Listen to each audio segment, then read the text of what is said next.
अस्सलामुअलैकुम नाजरीन, on news के साथ मैं हूं रबिया अंजुम। खबर शामिल करते हैं कराची से। कुरंगी डी का इलाका मौका पर मौजूद ऑन न्यूज़ के क्राइम रिपोर्टर अख्तर वराइच ने वीडियो बना ली और 15 कॉल की। ये पुलिस वाला नशे की हालत में दुत अवाम के ऊपर पिस्टल तान रहा था और अवाम को तशद्दुद का निशाना बना रहा था। तो क्या अवाम ने इसकी धुलाई कर दी? फिर पुलिस वाले आए और इसको अपने साथ ले गए। Report crime reporter Akhtar Waraich, on news Karachi. D का इलाका ये रहमानी मस्जिद।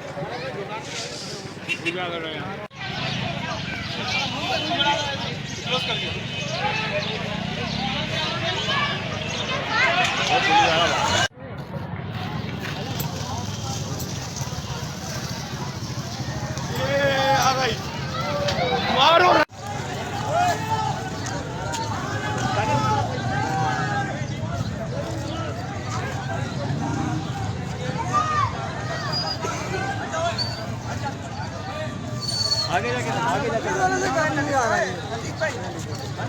उससे लगाओ।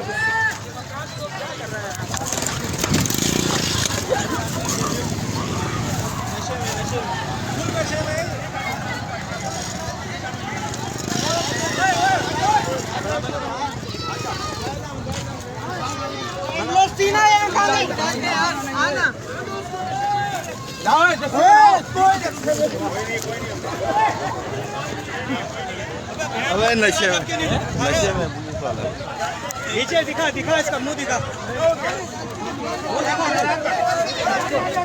कमेंट करें, शेयर करें और बेल आइकन को प्रेस करना मत भूलें। देखते रहिए ऑन न्यूज़।